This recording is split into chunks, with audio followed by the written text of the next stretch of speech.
Yes, do और die, ये situation है इस टाइम पे रियल मैड्रिड की भाई। और अभी सीजन हाफ ओवर भी नहीं हुआ है, रियल मैड्रिड इस टाइम पे डू और डाई सिचुएशन में आ चुकी है। अब अगर भाई वो कोई गेम हारते हैं या कोई गेम ड्रॉ करते हैं तो उसका इंपैक्ट इतना ज्यादा होने वाला है इस सीजन पे, भाई कोई नहीं सोच सकता। अगर आप वीडियो पे भाई, अगर आप चैनल पे नए हो तो प्लीज चैनल सब्सक्राइब करो भाई, सपोर्ट चाहिए तुम लोगों का, और लाइक करो, शेयर करो। तो भाई इस वीडियो में हम जो बात करने वाले हैं वो ये करने वाले, क्या ये मैड्रिड इस मैच से बाहर निकल सकती है? क्या मैड्रिड का सीजन एक बहुत बड़ा फेलियर साबित होगा हिस्टोरिकली?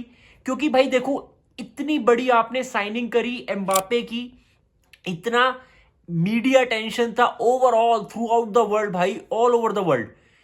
आप मैड्रिड हो, आपके पास सारी रिसोर्सेज थी और आपका सीजन अभी आधा पूरा भी नहीं हुआ है और आप भाई इस सिचुएशन में हो कि आप चैंपियंस लीग से बाहर होने वाले हो।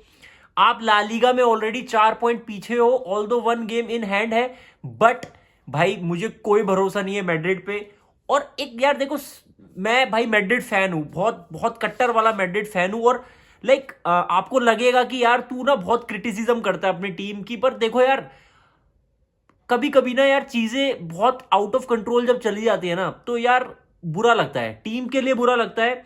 आप किसी भी फैन से पूछोगे ना कि यार क्यों तुम अपनी टीम को गाली देते हो, क्योंकि यार आप उसको जितना ज्यादा प्यार करते हो ना, आप उससे उतना ज्यादा गुस्सा भी होते हो।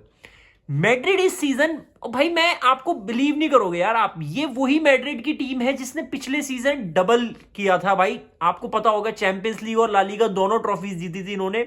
और एक बहुत ही फ्लॉलेस कैंपेन था भाई, इतना हाई लेवल डिफेंस था मैड्रिड का, इतना हाई लेवल अटैक था विदाउट बेंजेमा। भाई ये कैसे, इतना बड़ा डाउनफॉल कैसे आया? क्या रीजंस हैं? क्या मैड्रिड इसको सही कर सकती है? भाई आज इस वीडियो में वही सब जानेंगे हम, तो बने रहिए वीडियो के साथ, एंड तक देखना भाई। देखो यार, रियल मैड्रिड की बहुत सारी प्रॉब्लम्स है इस सीजन। सबसे पहली प्रॉब्लम है इंजरी की भाई।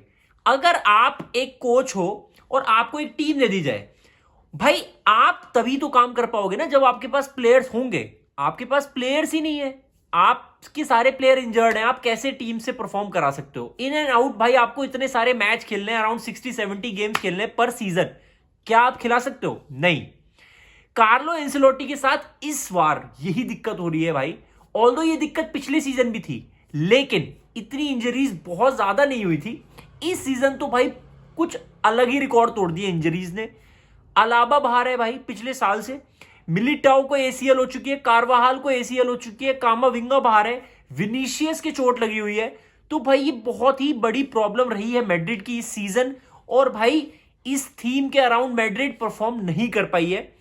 दूसरी जो प्रॉब्लम है मैड्रिड की भाई, जो सब लोग कह रहे हैं, सब के सब, भाई देखो आप किलियन एम्बापे को लाए ना, आपने एक बार भी नहीं सोचा कि आप टोनी क्रूज का रिप्लेसमेंट भी सोच सकते हो? नहीं, किसी ने नहीं सोचा था भाई, और किसी का भी ध्यान नहीं गया था। बट मुझे पता था कि भाई Toni Kroos is such a metronome figure at Madrid, भाई उसको रिप्लेस करना आपके लिए बहुत इंपॉसिबल टास्क होगा, और वो प्रूव भी हो रहा है भाई।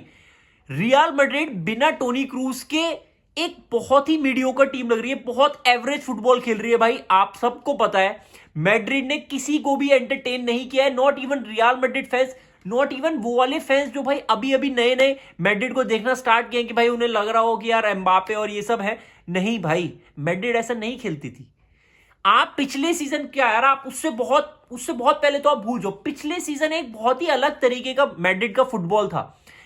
किलियन एम्बापे के आने के बाद वो फुटबॉल कहां खो गया भाई, किसी को कुछ नहीं पता। क्योंकि देखो यार, एक सिस्टम था मैड्रिड का जिसमें हम डबल पिवट खिलाते थे टोनी क्रूज और चुमैनी को। टोनी क्रूज पूरे गेम को मक्खन की तरह भाई बिल्कुल ऐसे मैनेज करता था जैसे वही कोच हो ऑन फील्ड, और भाई था वो पिन पॉइंट क्रॉसेस, वो लॉन्ग क्रॉस बॉल्स भाई, कॉर्नर्स, एक्यूरेट पासेस, क्या बॉल पोजेशन था, कितना कंट्रोल था गेम में भाई, वो सब टोनी क्रूज के थ्रू होता था पूरे गेम में। और हमारे पास इतने हाई लेवल बॉल प्रोग्रेसर्स हैं in the world, Jude Bellingham, कामाविंगा, फेडे Valverde, Luka Modric, भाई ये लोग टोनी क्रूज के सहारे आगे बढ़ते थे और अटैक में अपना योगदान देते थे। लेकिन इस सीजन क्या हुआ भाई, टोनी क्रूज चले गया। अब कार्लो एंसेलोटी के दिमाग में एक बहुत ज्यादा टेंशन आ गई कि अब मैं पिवट में खिलाऊं किसको। अगर मैं सिंगल पिवट खिलाता हूं तो चुमैनी भाई इतना हग रहा है ना इस सीजन, और वो पिछले सीजन से ही हगता आ रहा है, वो तुम्हें पता है, उसका डाउनफॉल पिछले सीजन ही स्टार्ट हो गया था। कामाविंगो को डीप मिडफील्ड में खिलाऊं तो बॉल प्रोग्रेशन कौन करेगा, फेडे वेलवर्डे को खिलाऊं तो भाई कौन संभालेगा, राइट हैंड साइड कौन संभालेगा, क्योंकि इस टाइम पे डैनी कार्वाहाल भी इंजर्ड है। तो लूकस वास्केस एक वीक लिंक है हमारा राइट बैक पे, उसको कवर करने के लिए फेडे वेलवर्डे चाहिए। अब अगर मैं उसको डीप मिडफील्ड खिलाऊंगा तो वो उसको कैसे कवर करेगा। जूड बेल, इस सीजन क्या हो रहा है, कार्लो एंसेलोटी बहुत ज्यादा मिक्स कर चुका है अपने बॉल प्रोग्रेसर्स और डीप मिडफील्डर्स को। इसकी वजह से हमारा जो लिंक है बिटवीन द अटैक और बिटवीन द मिडफील्ड भाई बिल्कुल टूट चुका है। आपने लिवरपूल वाला गेम देखा होगा, आपने एथलेटिक बिल्बाओ वाला गेम देखा होगा, आपने बार्सिलोना वाला गेम देखा होगा, भाई सब में एक ही चीज कॉमन थी, हमारा लिंक नहीं है। मिडफील्ड और अटैक के बीच में लिंक गायब हो चुका है।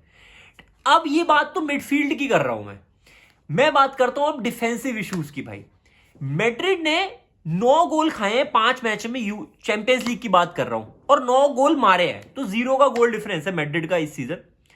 और चैंपियंस लीग में ला लीगा में भाई 13 गोल खा चुके मैड्रिड ऑलरेडी।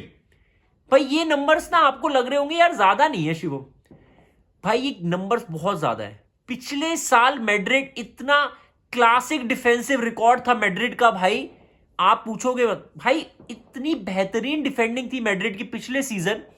और भाई पूरे सीजन थिबो कोर्टुआ बाहर था, पूरे सीजन एंड्रे लुलिन ने संभाला था।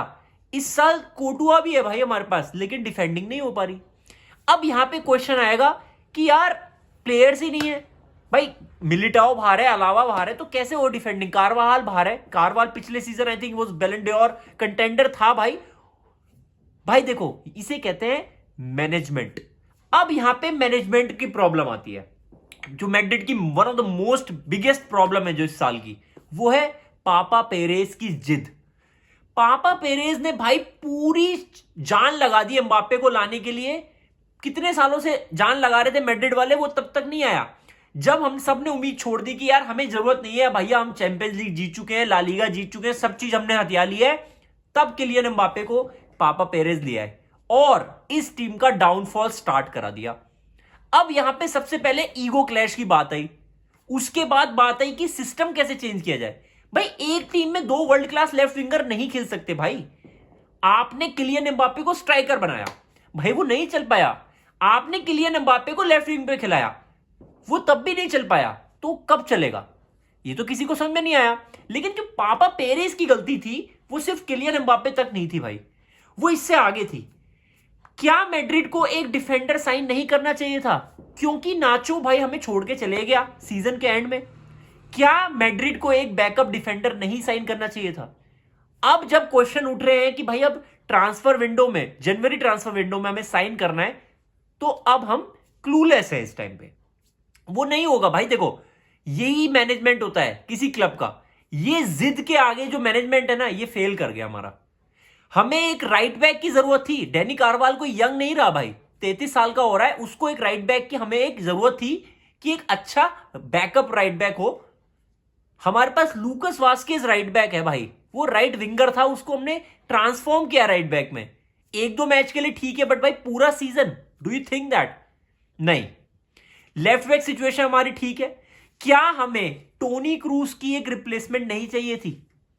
हमें डैनी सिबायोस से काम चलाना पड़ रहा है यार, एंड नो भाई लिटरली डैनी सिबायोस बॉल कर रहा है। आपको लगेगा सिबायोस बेकार प्लेयर है, भाई he is a very very वैसा प्लेयर है जो भाई भीड़ में से निकल के हट जाता है एकदम। लेकिन क्या हमें एक ऐसी साइनिंग नहीं चाहिए थी कि भाई जिससे एक कंट्रोल आ सके मिडफील्ड में, वो नहीं आया पूरे सीजन। और अब एंड की बात मैं आपको बताऊंगा ना, तो आप सोचोगे क्या हमें किलियन एम्बाप्पे की सच में जरूरत थी। भाई होसेलू पिछले सीजन हमें इतने इंपॉर्टेंट गोल देके गया है भाई, वो बंदा सारी चीजें करता था यार, he was great at heading ability उसकी, पासिंग एबिलिटी और भाई स्ट्राइकिंग थी उसकी। ऑल्दो वो चांसेस मिस करता था, आई नो दैट, बट बंदे ने हमें ऐसे इंपॉर्टेंट गोल्स दिए जो हम कभी नहीं भुला पाएंगे भाई। क्या हमें उसे एक सीजन और रख लेना नहीं चाहिए था क्या भाई? मतलब आप सोचो ना यार, हमें एक बैकअप स्ट्राइकर नहीं चाहिए था क्या? अगर किलियन, हमने सोचा ही नहीं कि किलियन एम्बापे फेल कर सकता है भाई। यही लगता है ना, जब आप वर्ल्ड क्लास प्लेयर को साइन करते हो, जब हमने क्रिस्टियानो रोनाल्डो को साइन किया था तो हमें क्या ये पता था कि भाई वो इतना सुपर हिट हो जाए? हम ये मान के चलते हैं कि वो सुपर हिट होगा क्योंकि हमारी एक्सपेक्टेशन ऐसी होती है, लेकिन हम ये मान के नहीं चलते कि वो फेल भी हो सकता है। और किलियन एम्बापे अभी तक तो फेल हुआ है भाई, चाहे उसने 10 गोल मारे हो। बट देखो यार, मैं यही पे ही किलियन एम्बापे की एक चीज में मैं समझता हूं कि यार किसी भी प्लेयर को इतना डाउनग्रेड मत करो कि भाई उसकी मेंटल हेल्थ खराब हो जाए। वो प्लेयर भाई वर्ल्ड क्लास है, था और रहेगा, ये मुझे पता है भाई, इसमें कोई डाउट नहीं है। अभी उसको यार मेरे को लगता है थोड़ा सा टाइम देना चाहिए। बट वो छोड़ो यार, तुम उस चीज को छोड़ के अब नई चीज पे आते हैं जो हमारी प्रॉब्लम थी। ये सारी प्रॉब्लम्स मिला के मैड्रिड को एक ऐसे मेस में ला चुकी हैं जहां मैड्रिड के पास अब लूज करने के लिए कोई गेम नहीं है। अब अगर लूज करते हो आप, 4 पॉइंट ऑलरेडी पीछे हो, एक गेम इन हैंड है, अगर वो भी लूज करते हो तो बार्सिलोना इसको एडवांटेज मिल जाएगा हांसी फ्लिक को, और वो छोड़ेगा नहीं भाई। उसका नवंबर बहुत खराब गया बार्सिलोना का, लेकिन अब वो नहीं छोड़ने वाला आपको। चैंपियंस लीग में आप अगर अगला गेम हार गए अटलांटा से, आप हारो, तो ये हालात है। अब क्या कर सकती है मैड्रिड जिससे भाई ये चीजें ठीक हो सके? देखो यार, सबसे पहले हमें एक भाई कुछ साइनिंग करनी पड़ेगी जनवरी ट्रांसफर विंडो में, प्लीज प्लीज प्लीज। हमें एक राइट बैक चाहिए भाई। राइट बैक को हमारे सारे टारगेट कर रहे हैं, सारी टीम। लूकास वास्किस को लपेट रखा है, अगर लूकास वास्किस को नहीं खिला रहे तो फेडे वाल्वर्डे को खिला रहे हो। तो फेडे वाल्वर्डे को राइट बैक नहीं है भाई, एक आध गेम में हो सकता है, लेकिन वो राइट बैक नहीं है। हमें एक राइट बैक की जरूरत है भाई, कोई भी लाओ। मैं किसी को प्रिफर नहीं करता भाई, कोई अच्छा राइट बैक ले आओ प्लीज। अभी तक राहुल असेंसियो ने हमें सेंटर बैक पे संभाल रखा है, but we need a centre back भाई। कल को राहुल असेंसियो इंजर हो जाए या रूडिगर इंजर हो जाए तो भाई किसको खिलाओगे तुम? चुमैनी को खिलाओगे क्या? नहीं, ये नहीं हो सकता ना भाई चीजें। आप हर किसी प्लेयर को कोई भी पोजीशन पे नहीं खिला सकते हो। और आप कार्लो एंसेलोटी हो, आप टैक्टिकली बहुत ज्यादा मजबूत नहीं हो। और अब बात अगर मैं करूं इसको सॉल्व कैसे किया जाए, तो भाई दूसरी चीज, हमें टैक्टिक्स में चेंज लाना पड़ेगा। हमें बेलिंगम को भाई नंबर 10 खिलाना पड़ेगा। उसको हमें बांधना नहीं है कि भाई वो दिहाड़ी मजदूरी कर रहा है हमारे लिए, वो बंधुआ मजदूर बन चुका है भाई। ऊपर भागता है, नीचे भागता है, वो थकता नहीं। उसकी शक्ल से दिख रहा है भाई वो बिल्कुल गया, वो तो उसका तो निकल गया भाई, फेफड़े सब हो चुके खत्म। अबे तुम जब एक प्लेयर को इतना भगाओगे तो भाई ऐसे ही होगा। और वो उस इस कंडीशन में भी टॉप लेवल परफॉर्मेंसेस दे रहा है भाई, गेम पर गेम। ये झूठ बेलिंगम है। तुमने पिछले सीजन कैसे खिलाया और उसको इस सीजन कैसे खिला रहे हो, आपको खुद समझना पड़ेगा भाई, ये ड्रास्टिक चेंज कैसे आया। और भाई अगर आपको बेलिंगम को नंबर 10 रोल देना है तो आपको एक डबल पिवट लाना पड़ेगा, जहां पे आप वाल्वर्डे को ना खिला के, कामाविंगा को ना खिला के डीप मिडफील्ड में आप चुमैनी को ट्रस्ट करो, लेकिन आप मिडफील्ड को स्ट्रांग करो और आप डायमंड फॉर्मेशन पे वापस आ जाओ भाई। आप ड्रॉप करो यार, लेकिन दिक्कत यह है कि हमारे पास ड्रॉप कर, भाई हम ड्रॉप नहीं कर सकते एम्बापे को। हम ड्रॉप कैसे करें यार, वो स्टार प्लेयर है भाई, वो चेहरा है। तो ये एक बहुत बड़ी मैस नहीं बन गई है मैड्रिड के लिए। लेकिन टैक्टिक्स में आपको चेंज लाना पड़ेगा साहब। आपको भाई बेलिंगम को वो रोल देना पड़ेगा जो उसका पिछले सीजन था। आपको इंटरचेंजिंग करानी पड़ेगी। सारे लेफ्ट विंग पे भाग जाते हो यार, राइट विंगर एक राइट विंग भी होता है ना भाई, सारे लेफ्ट विंग पे नहीं खेल सकते ना आप। तो भाई ये चीजें करनी पड़ेंगी। हमें बॉल प्रोग्रेशन चाहिए, हमें भाई वो लिंक चाहिए मैड्रिड के जो मिडफील्ड और अटैकिंग लाइन है उसके बीच में एक लिंक चाहिए, जहां से बॉल निकले, कोई उसको होल्ड करे और आगे फेंक दे बॉल को। तो वो चीजें नहीं, कहीं नहीं दिखती यार। आपको कंट्रोल दिखता है क्या गेम में मैड्रिड का, कि भाई इस टेम्पो से मैड्रिड ये गेम चला रही है? मैड्रिड ने जब मन किया तब टेम्पो इंक्रीज कर दिया, जब गोल मार दिया मैड्रिड ने तब टेम्पो थोड़ा डाउन कर दिया। नहीं होता, वो इंटेंसिटी ही नहीं है मैड्रिड की भाई। प्रेसिंग, आप प्रेसिंग की बात करो, प्रेसिंग नहीं आ पा रही हमारी मैड्रिड की। हमें सबसे पहले तो अपना प्रेस ठीक करना पड़ेगा। हम कैसे बॉल को भाई छीनना चाहते हैं, कोई कहीं जाके छीन रहा है, कोई कहीं जाके छीन रहा है, उससे नहीं हो पाएगा काम। ये देखो यार, ये सारी चीजें ना अपन लोगों को पता है, और ये कार्लो एंसेलोटी को भी पता होंगी। अब क्या वो इस चीज को सही कर पाएगा? बोलता तो भाई वो ऐसे ही है कि बहुत, अब तो भाई दिसंबर आ गया ब्रो। अब बिजनेस एंड स्टार्ट होने वाला है सीजन का, और बहुत ही ज्यादा बेइज्जती हो जाएगी मैड्रिड की अगर इस सीजन कुछ नहीं जीती वो। तो भाई देखना होगा। अब वीकेंड पे मैच है जिरोना के अगेंस्ट, बड़ा खतरनाक मैच होने वाला है। तो क्या मैड्रिड कुछ कर पाएगी इस सीजन? आपको क्या लगता है भाई? अगर आपको लगता है कि मैड्रिड कुछ जीत पाएगी तो भाई कमेंट करना, ठीक है। और अगर नहीं लगता तब भी कमेंट करना भाई। आपके क्या व्यू पॉइंट है? आपको क्या लगता है कि कैसे सुधारना चाहिए मैड्रिड को?